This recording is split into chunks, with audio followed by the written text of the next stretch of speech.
Alright, so you get all your gear, you get your armor and all ready for this little excursion. You've now found yourselves going to go on to tie up some ends you thought you had previously tied up. And basically, with Relic's help, he basically tells you the way to a local guide, which will basically take you as far as he can. You know, you're heading for this city to the north of Homestead called Showmore. Basically, as far as your knowledge of the world goes, and dog tags jingling, as your knowledge of the world goes, Showmore's more or less a monk town, a town of nomads and such. And the guide has basically put up the easiest way he can get you there is to take you about halfway to the northern path, which would unfortunately lead you over the mountains to the north, aptly named the Haunted Mountains. And it's about a couple hours hike, and you easily find yourself at the stopping point, to the point where he says, this is about as far as I can take you at this little sentry place. And you find yourselves pretty much right next to this little mountain pass. You can see up the path a little ways further there is what looks like a natural fissure in the ground, kind of separating two land masses. And on the cliffside edge, is this big archway that appears to have a bridge, an old-fashioned wooden rope bridge leading pretty much up into the continuation of the mountain pass. You can see up above in the distance where the path looks like it continues onwards as it goes into the rocky crags of the newly forming mountains. Overcast it just seems to dot the sky with gray to complement it with the rest of the dark, dreary mountains as itself. You can see fog already at the base of the mountainside, and you believe it's just going to be kind of just a dreary hike for whatever may take you through the rest of your visit. The guide basically tells you, you didn't seem up for much conversation on the way, but at this point seems almost obligated now, and asks you if either one of you has any holy items on you. No, not really. Not right offhand. He kind of gives you a sad look and says, well, best of luck be with you then. Kind of just takes his hood down and kind of gives you a respectful bow and kind of heads back to his little sentry station, leaving you guys to your own. I wonder why this place is called the Haunted Hills. Haunted Mountains. I don't know. I would guess it would have something to do with the fact it's supposedly haunted. Yeah, I meant why. Didn't say that specifically.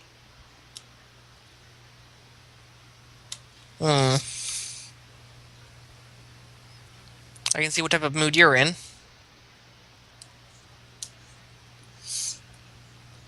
We keep trekking. You make your way to the first archway. You are at basically an angled point of a little cliffside that kind of separates this grassy plains you've been marching through from the actual mountainside, where it just changed. The landscape turns nothing to rock. This archway stands towering above you guys, made of just looks like old tree trunks, kind of just boards kind of strung together with rope and wire.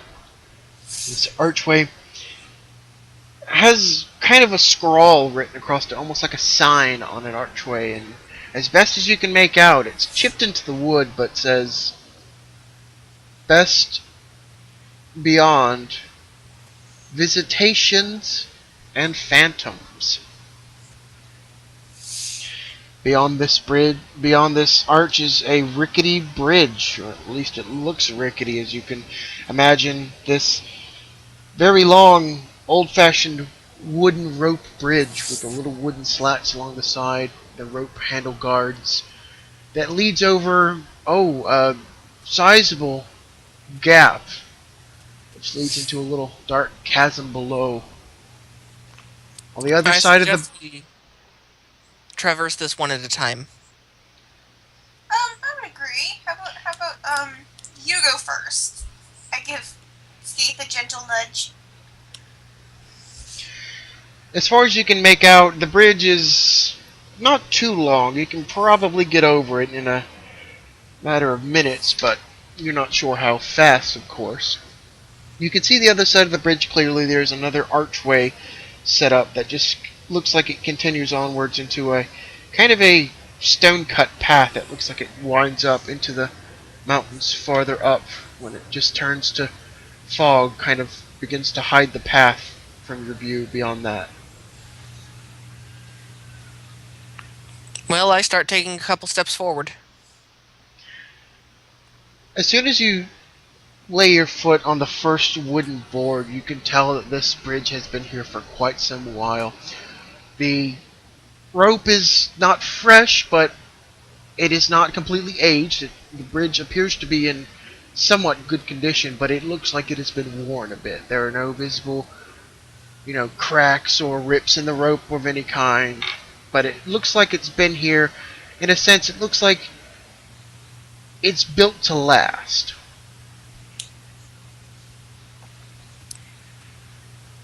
I keep moving across. You begin to make I your way. watch nervously. You begin to make your way across the bridge.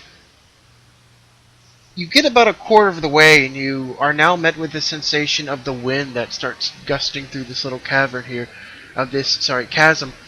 It is not enough to even catch the bridge in the slightest regard, but you can tell there's a breeze blowing through here. It makes you think about what you're doing at the moment. You cannot visibly see the bottom of this little chasm, as the bottom is either shrouded by darkness, overcast, or possibly even the continuing fog off of the mountains. You make your way about halfway across the bridge, and the ropes on either side start feeling a bit damp as the mountain mist and fog begin to creep in, and you start to feel the atmosphere setting in.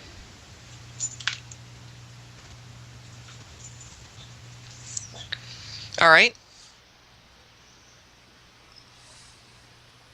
As you I want to continue, keep trying to push forward.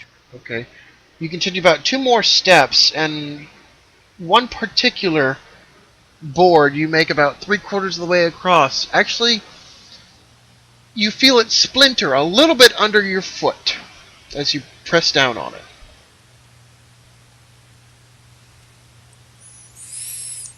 Is there a way I can step onto the board ahead of it?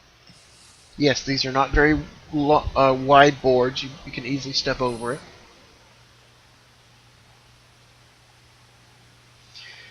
As you pick your foot up to step over this, you realize your foot has kind of left like an impression, like this specific plank has, caught the worst of the age and swelled up through the years. You have not cracked it in half or anything, but it looks like it's given a little bit under your foot. But you believe you could possibly even stomp on these boards and they wouldn't give much of anything. You easily step over this board and continue your way across the bridge. You make it to the edge of the second archway here. Easily step over. Your feet are instantly met with the cold hardness of the mountain rock.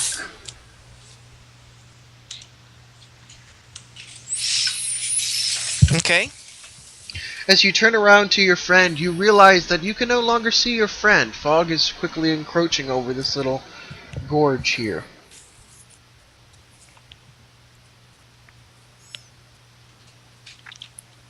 I'm gonna go I ahead just- and start creeping over.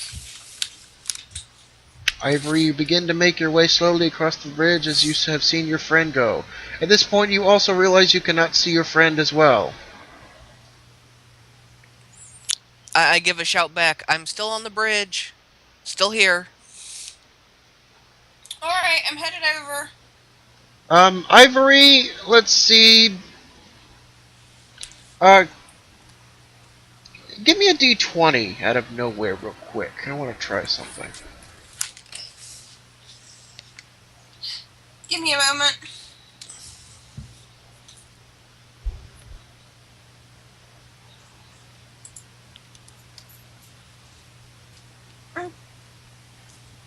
Trying to find the D20, sorry. Oh, goodness.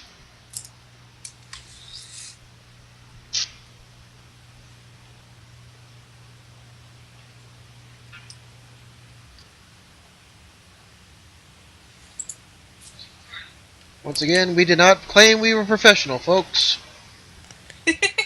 Sorry.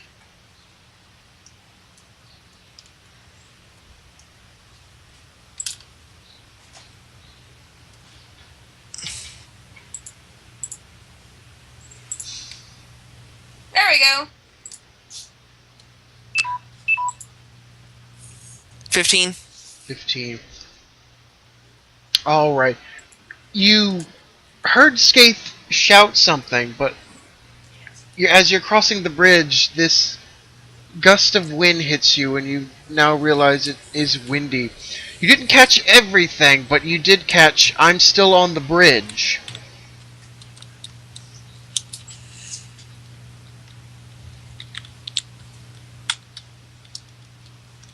I shout back and ask how much farther he has to go. Skaith, roll for me. 9. You basically heard, "I have to go."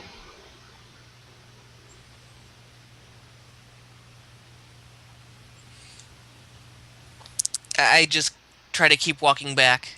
She's gotta go, she's gotta go.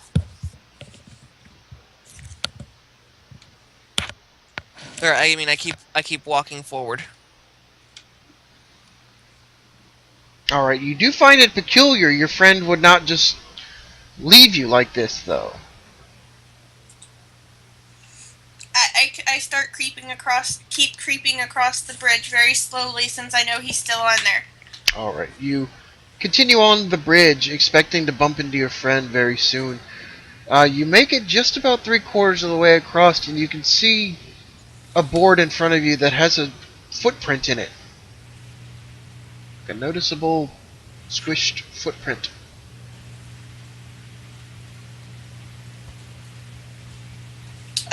I look ahead to see if I can see anyone.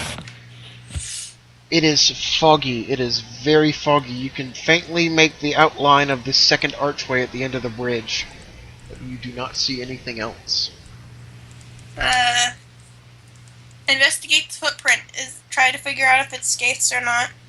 As far as you can tell, you certainly hope so, but you do not see Skaith in the immediate area. Unless you heard he was on the bridge. I keep shuffling. You continue until you reach the edge of the archway. You are safely off the bridge, and you are met with the stone-cold rocks of the mountain and see a path that kind of continues up the path. Do I see Skaith anywhere? You see kind of a shadowy silhouette in the fog in front of you about, let's say about 100 yards. You can see that far. I shout, Skaith! Is that you? Skaith, you clearly hear this. Okay, I just start waving. Yeah, down here. You look back towards the bridge and you see the silhouette of your dwarven friend.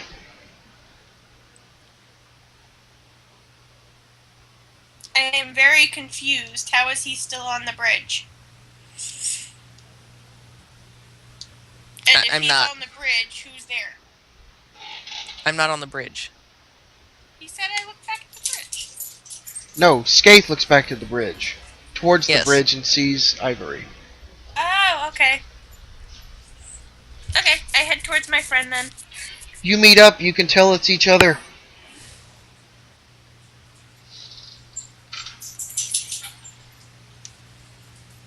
Let's get going. The path in front of you looks to me made artificially. Someone has kind of carved steps into this rocky jagged mountain path. You take about 3 steps beyond where you had met up, and you are instantly met with this faint hint of decay. But more overpowering, you smell this strong, just smell that's hard to place. Just a general negative smell. It's not pleasing at all. The air is cold. It is not overly misty, but you can feel the humidity and it is damp in the air. The path is pretty visible, but the overlying overcast and the fog kind of lingers above your heads, setting a very dreary overtone. I pull out 2 random bits of cloth from my bag of assorted items and hand one to Ivory to tie it over her nose and mouth to help ease the smell. Alright, you both do so. This smell is very strong. It is not completely overpowering, but it is very unpleasant. You can't quite make out what it is just out of pure instinct and pure smell, but whatever it is, it just seems to linger everywhere you start walking. You slowly start making your way up this path, and you notice there are no leaves littering the ground. There is no grass. It is pure rock everywhere. A drastic change of environment from where you just were.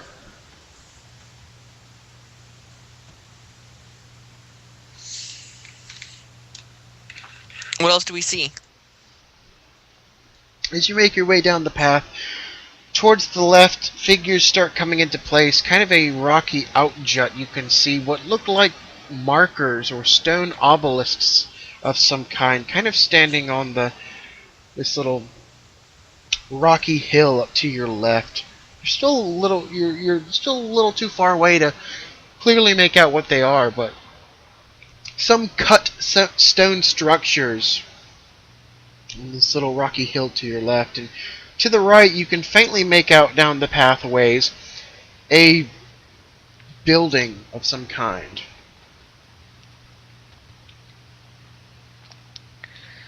Which way do you think we should go? Do you want to investigate the obelisks or go to the building?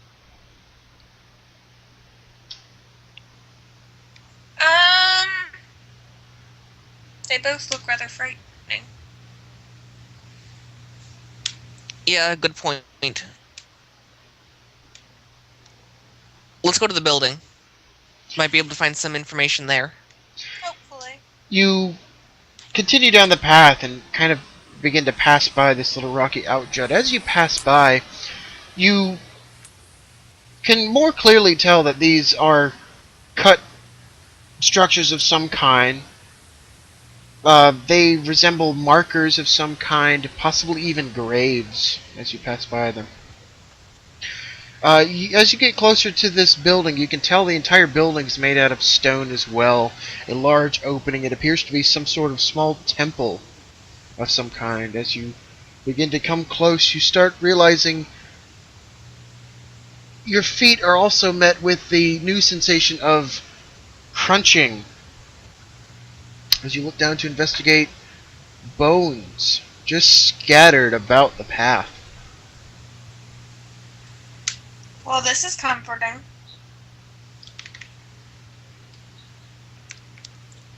I offer a quick prayer to the gods to rest their souls.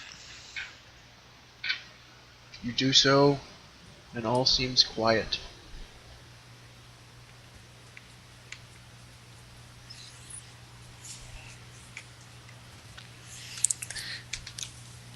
Alright, this is obviously some place of some tomb, so it's not. We shouldn't investigate here any further. Let's head back and keep going forward. As you kind of step here at the edge of the temple, Ivory, you see something. There's a large opening, as would consume a doorway.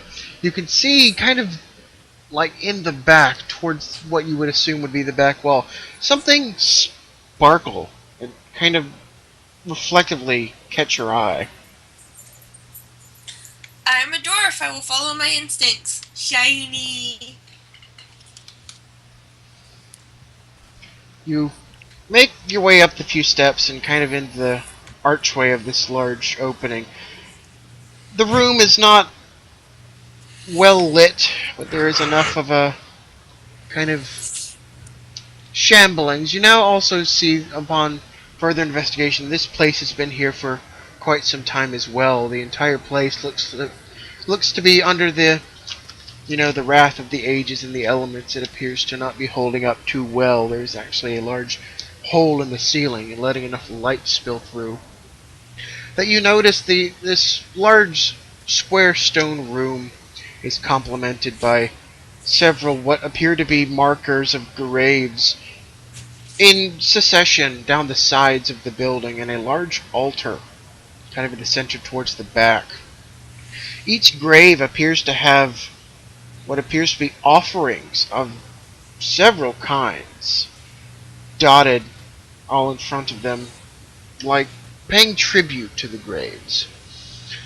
You see whatever is sparkling is resting on the altar. Do I have enough stuff to make a torch in my little adventurer's kit? Yes, you do. Okay, I want to make a torch so I can see better. You do so. Skaith, you have now seen your friend wander into the temple. I follow. This could only be trouble. You make a torch, and the room lights up better than the natural light spilling in. You now see a lot of these graves are overgrown. They've been left to decay. A lot of the writing on them is not really decipherable anymore. Some remnants of decayed flowers and bouquets left out. Who knows how long ago. In front of one of the graves, pardon me. In front of one of the graves appears to be a large denomination of things. You can easily make out some weaponry as well as some armor, it appears. And on the other side there is a grave that appears to have a large denomination of monetary items. Some gold coins, a very important looking chalice, a large silver teapot.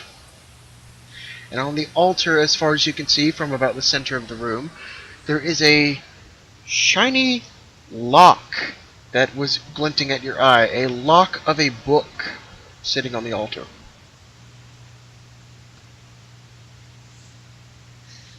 I want to rummage around and see what kind of weaponry there is. You look about the weapon pile.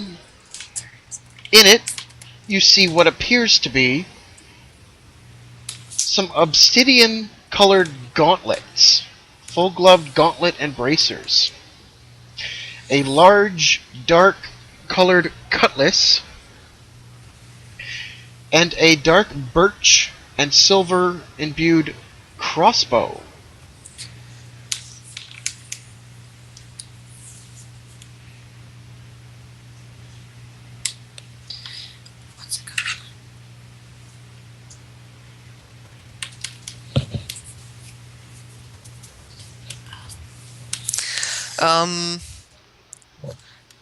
Ivory, I highly suggest we do not grave rob.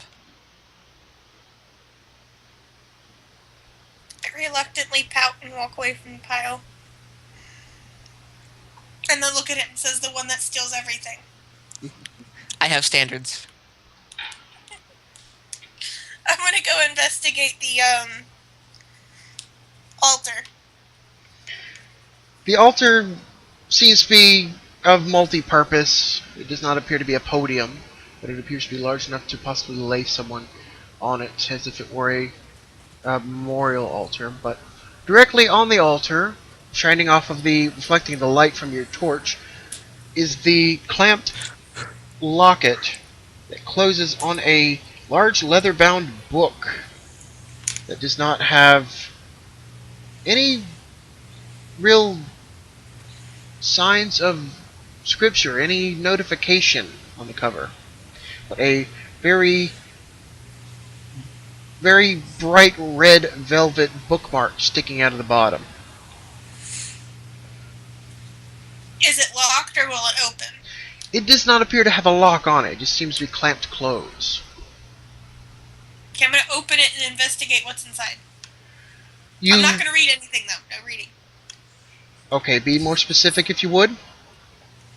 I would like to open it and just see if there's anything telling me what exactly this book is. Okay.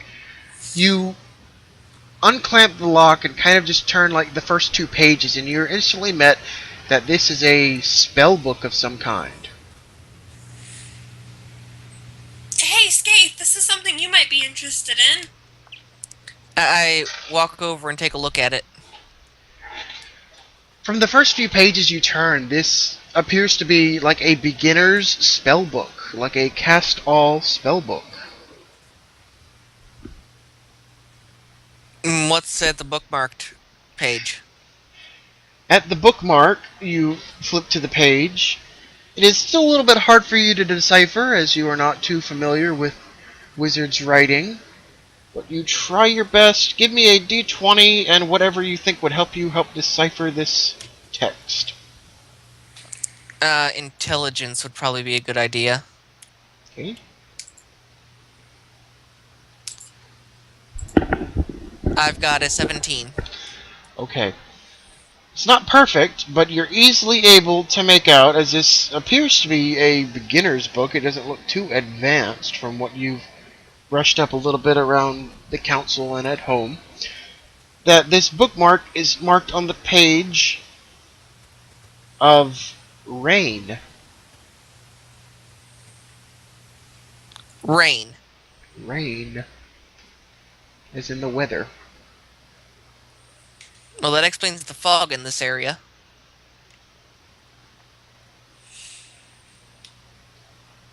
I don't have any magical doodads, so this is you, more or less. Skaith, give me another d20 and whatever else you think will help you with this book in general. 6. Okay. I'm still going to give it to you because it's practically obvious, because you've established this is a new or youngling spellbook, that you probably don't have to know any magic to use these spells, as far as you can tell. And you believe that even Ivory could use this book.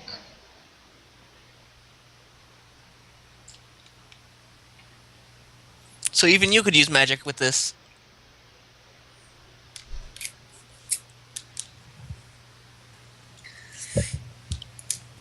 I could.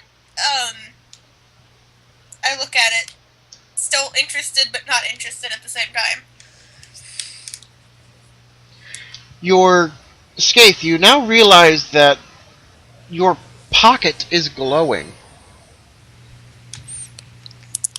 I pull out whatever's in the pocket. Your vague little parchment you got on that formal letter is glowing. I unfold it. Parchment has a new scripture written on it, which reads, "The needs of the many, the few, doth look blind. For what good are relics for the dead left behind?" I think it's giving me the okay to take these things. I fold it back up and put it back in my pocket. It does not glow anymore. I close up the book and just put it in my pouch. Alright, you bag the book. Has anything happened? Nothing appears to happen. I'm gonna walk over. I want to get the obsidian gauntlet thing. You easily walk over and pull the obsidian gauntlets from underneath the pile. They seem to be able to fit you.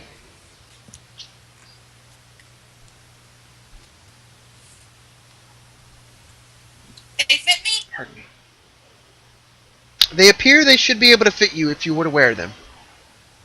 I'm gonna try them on. They are on the large side, but they fit you.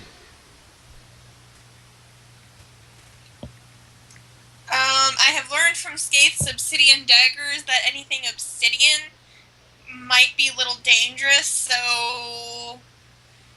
So with that power, you believe that these have some power or are very useful and not just ornamental then, with that mindset. Yes, I want to be very, very careful with them. Skaith? Since I don't know what they do. Fair enough. Skaith, you look about the room, and you also see in that same armor pile, you see a dark cutlass sword and a very fancified crossbow with about 4 arrows on the side. There's a grave across the other side that has got some treasure in front of it. And there also seems to be behind the altar a few scrolls thrown about. Looks like another ripped up scripture or two. Well, I want to pick up the dark cutlass, but in its place I leave my short sword. Okay. You lean your sword up in the same configuration the cutlass was. You pick up this cutlass. It is longer than your short sword. The blade appears to be dark, but not made of obsidian. Made of some dark metal or stone even. You're not quite sure. It feels very strong. It is light in your hands. And it feels like, ever so faintly, resonates some form of magic in it.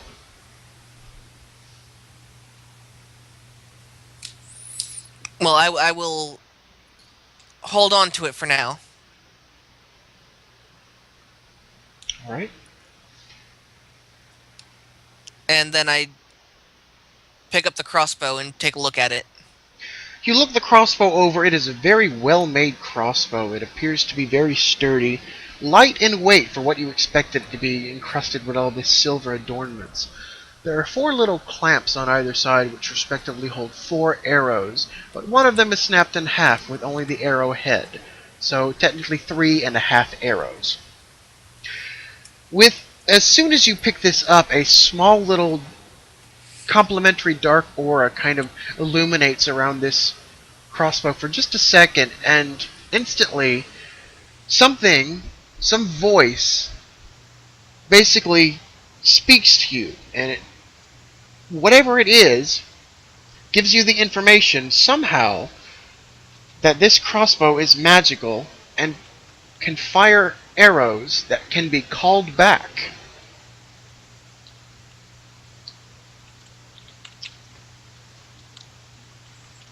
Okay. And you also find yourself uttering the words Warlord's Crossbow.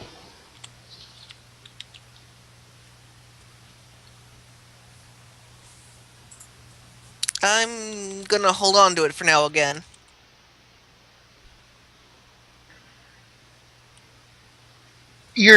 At this point your torch starts dwindling a little bit as the dampness does not do it any favors. I feel we should leave. I would tend to agree. You begin to make your way out and out into the foggy mountain air. The smell did not seem to follow you into that temple, but as soon as you step out, that just negative smell hits you again with its foulness. And just for a moment, both of you roll perception for me. I've got 13. Okay. 10. Alright. Skaith, you believe a little bit farther up the path, you see a figure kind of hidden in the fog, just out of sight that you can only make out the shadow.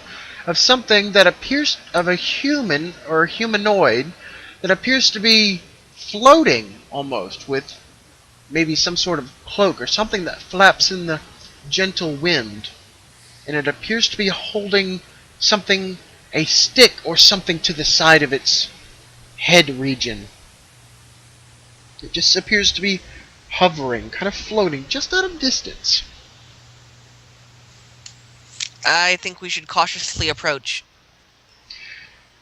Both of you take about 4 or 5 steps. You are met with this very lovely yet chillingly haunting melody of a fife that echoes throughout this rocky crags.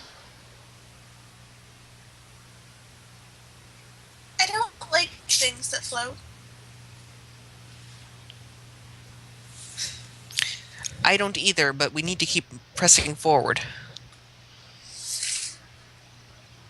Both of you reluctantly begin to slowly continue your way up this rocky path. Whatever this thing is floating in front of you continues to float, but just out of your vision.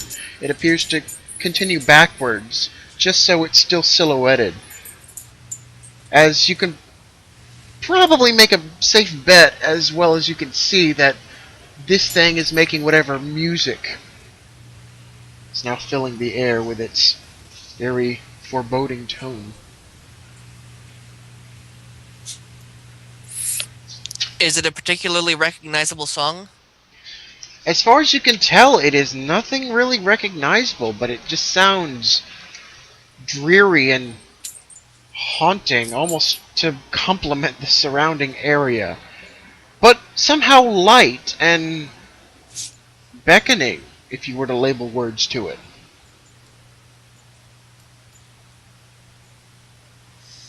Great, we've got background music with a sense of humor. Let's keep pressing through the crags. Alright, the path kind of abruptly stops at this kind of almost sheer wall, which looks like it has footholes notched into it, which is about, maybe 9 or so feet up, which you can possibly believe the path continues upwards, right there. And to your right, you're immediately met with a small cavern opening. So the path ends and we have a cavern to our right. There seems to be footholes notched into this little 10-foot wall.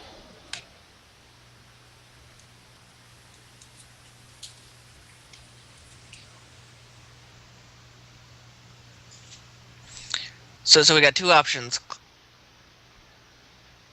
The cavern or the footholds.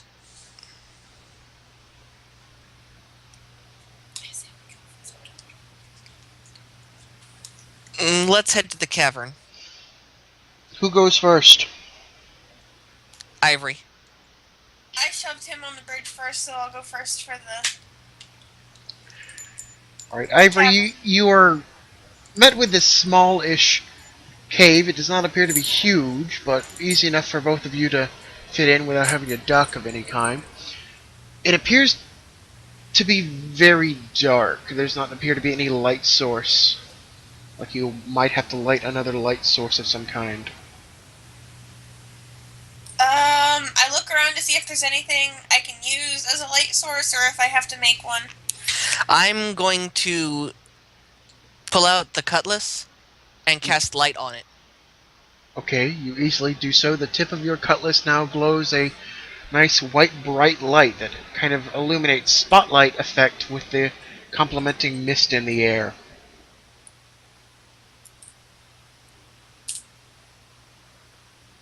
Well, that was easy enough. Well, let's save our torch making tools and try to avoid fire as best as possible. You can see down the end, this cavern is not very long. It kind of just stops at kind of a short dead end, maybe in about 20 or so paces.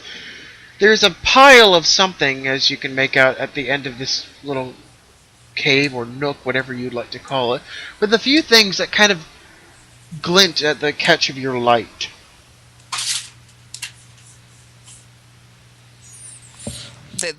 There are things that glint.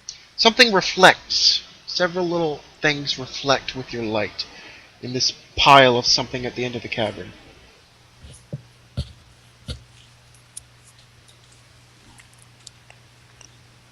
What seems to be at the end of the cavern? Investigate. You take a few more steps and you now find yourselves looking at a large pile of bones just piled up at the end of the cavern. Not exactly neatly, but the bones don't exactly all to be together. Some look broken, some look out of place. It's just a massive pile of bones. Upon further inspection, you also see, catching the reflection of your light, are several jewels dotted on the surface of this pile of bones. Sapphires, emeralds, some gold coins. Yep, nope, I'm out. Ivory, you are well versed in what this might be. I run. I just turn around and head for the mouth of the cave and try and get out. Skaith, you see your dwarven friend just nope out as you're left looking at this pile of bones. One of these emeralds, predominantly in the front, just seems to just glow. I want it. You take about 3 more steps forward. All the other ones don't seem to reflect your light anymore. This emerald just catches your eye more than the rest of them do. I poke back in long enough to yell at him not to touch the emeralds and just get out. Your dwarven friend pops her head in and says, "Don't touch anything."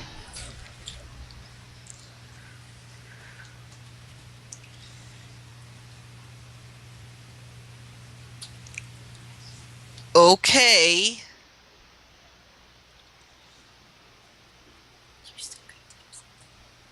I touch it anyway.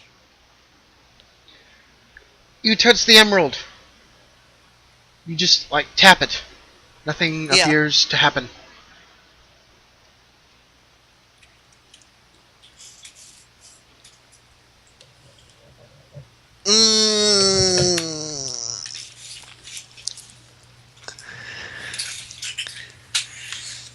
I try and take it.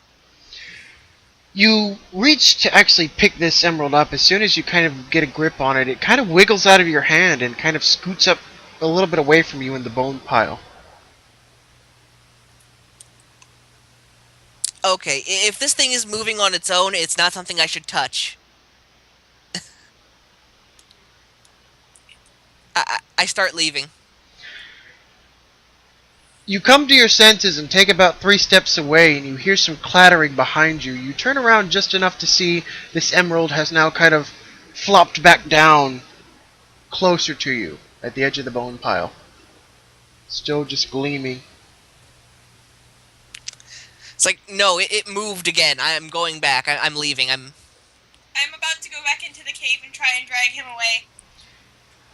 You take a few more steps, and this emerald kind of just rattles on the floor, making a little bit of a scene, like trying to get your attention. Nope, not happening. Just say nay. Ivory, I'm walking. you're met with your friend at the entrance of the little cave there. You obviously knew what was going on. What was going on?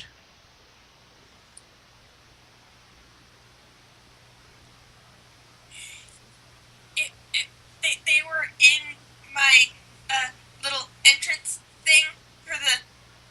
Yeah, they come to life and they like follow you. Yeah, and they're rather scary. Next time, instead of just running away, can you let me know? At which point a sapphire just kind of sounds like is thrown and just kind of clatters around your feet. You touched it, didn't you?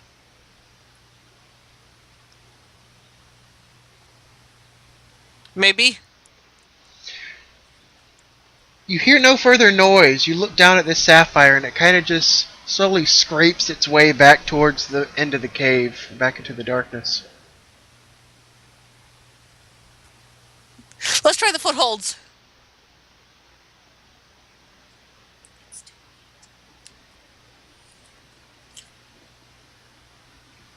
We just try to climb the footholds. Okay, you make your way to the footholds. It doesn't seem impossible, and these are evenly spaced for even the shortest or stoutest of people. And it appears you can easily just climb up and over this little 10-foot little climb here. Who goes first? I- The dwarf scrambles up the rock side like it was her home.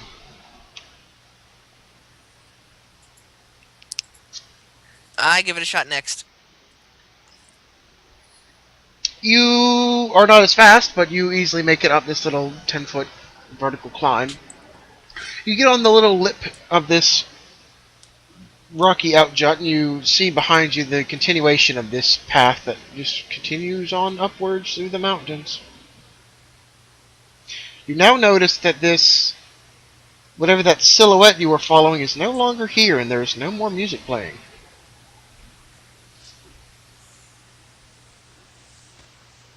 That's a little odd. The path continues. Let's keep moving forward. You follow the path. The negative stench is just getting terrible at this point, as you now notice more bones are just kind of littering this path as you continue down. Not in full skeletons, just dotted here and there. You make your way to a fork in the road, to where there is a medium cave to your left, a large sizable cave in front of you, and a smaller cave to your right.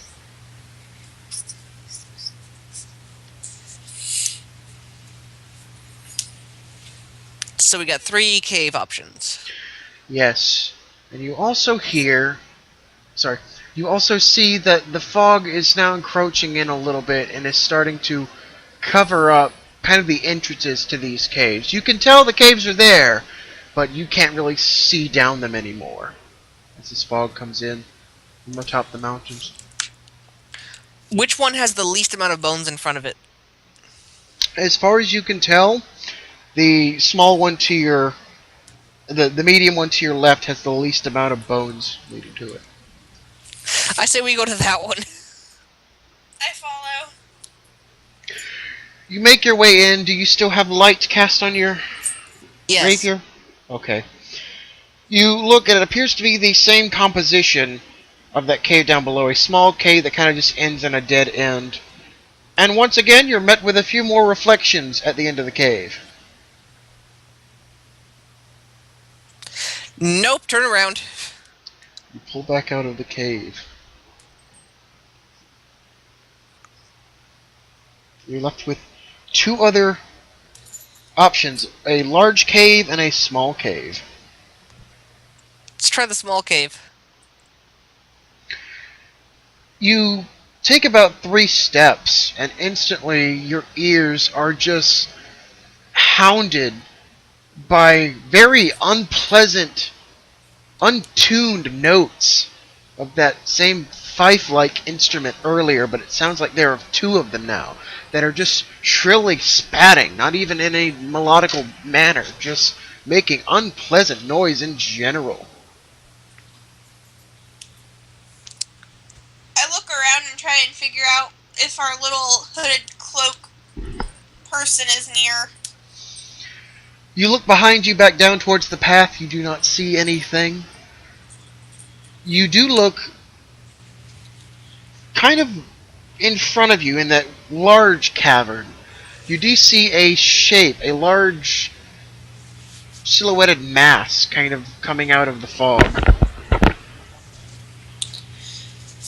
The music, or, well, if you were to call it that, the noise instantly is cut abruptly. Can we keep heading down the cave? You believe you can head down the small cave, yes? Let's keep going. You, Skaith, you have to duck ever so slightly, but you kind of start working your way down this little cave. It seems to twist and turn like it actually might lead somewhere. Nothing appears to really catch your eye too much in this cave. There's a few bones spattered here and there, but there are no piles like you've just seen. You continue about halfway until basically you reach a small opening, a natural opening that looks too small for either of you to fit through. Can I fit through it? Yeah, he said it was too small for either of us to fit through. You can fit maybe an arm through it. It is a very small hole. It does not look like you can easily fit through this if you tried. So this is probably some sort of creature's cave.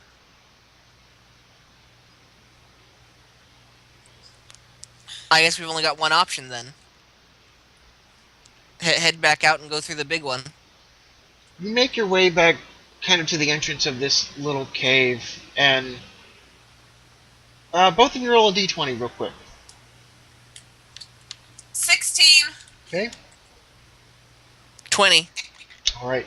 Skaith, you instantly, your feet, your foot hits some solid wood object of some kind as you exit this little cave. Alright. Upon investigation, you see it appears to be a signpost of some kind that looks like it has been snapped off or broken from wherever its fixation was. It says, "Tunnel pass, avoid small caves." That would have been nice.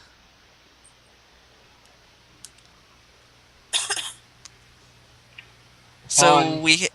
Upon quick investigation around, you can see the bottom half of this signpost is kind of obviously right in front of this large cave. You're wondering how you missed this before. Fog. The mist still somewhat shrouds the entrance of this large cave, to which you still see it looks, as best you can tell, a perfect sphere. A silhouetted sphere at the entrance of this cave, kind of just hovering in plain sight, but shrouded by fog. Is the orb still on my wrist? The cosmic stone is still on your wrist. So that's not it. No, this sphere is large. This thing is probably at least 8 foot. Probably 8 foot in radius, probably 16 foot in diameter. This thing almost takes up the entrance of the cave. But it appears to be floating. Is there a spell in the book to clear up fog? Let's open the book. And do you want to start flipping through the pages, or do you want to try and go, like, look for a name or something of the sort? Let's see if there's a table of contents for, like, weather. Alright, as far as you can tell, there is no discernible table of contents. So then let's just keep flipping through and see if there's something to, like... I know, if there's a spell to dry things up or something, some heat. That'll get rid of the fog. You start looking through, flipping from page to page. Acid Splash, Ray of Frost, Mage Hand, Sleep, Disguise Self, Flaming Sphere, Shatter, Rain, Magic Shield, Dispel Magic. Do you continue? No. Fire Sphere should work. Flaming Sphere. You believe it's as simple as book says, read the magic words, get the magic results. I do so. You create a small sphere, a small fireball in front of you. You believe you can actually just propel into any direction. Like casting a fireball. So that was not exactly as I read. Okay. I want to slowly propel it forward towards the big sphere. You ever so slowly nudge this fireball like you had nudged the small little cosmic rock before, as it kind of just hovers through space towards this large misted sphere. The fire does little to illuminate this thing as it kind of cuts through the fog a little bit and kind of just dissipates upon touching the sphere itself. To which the sphere seems to react in some way. It appears to move, not erratically, but it kind of bounces ever so slowly as it hovers. And you now see a protrusion from the top, 2 from the sides, and 2 more from the respected in between. So you now have 5 protrusions to stick up on top of this sphere.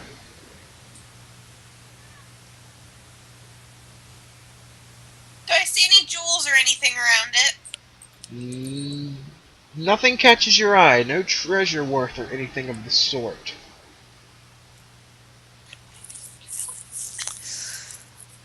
I want to walk up closer to it. You take a few steps closer. Do you still have light? Yes. You hold your... Well, I shouldn't tell you what you do. What do? You take a few steps closer. Do you want to use your light to help in any way? Yeah, I want to try and... I want to find out exactly what this is. I want to see it. Alright, you take about 3 more steps closer and hold your light up to try and get a better view of this thing. This entire thing is still shrouded in darkness, being the fact that your rapier is probably no more than about 5 feet away from touching this thing. Instantly, you're met with reflection of each one of these protrusions on top of it seem to reflect your light, as well as this large circular... Well, this large circle in the middle of the giant orb also reflects your light.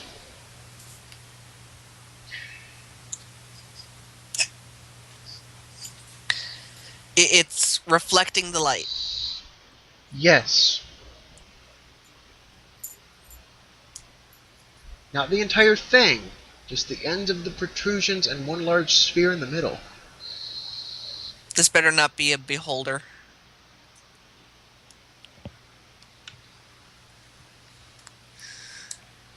Can we get around it?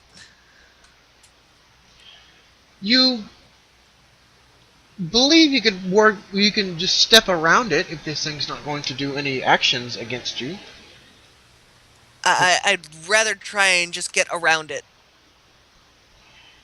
You begin to slowly sidestep around this thing, and you now see the sphere in the middle kind of gravitates towards you. This reflective sphere in the middle follows you, as well as these 5 protrusions also bend in your direction. You believe you might be on the right path with your assumption.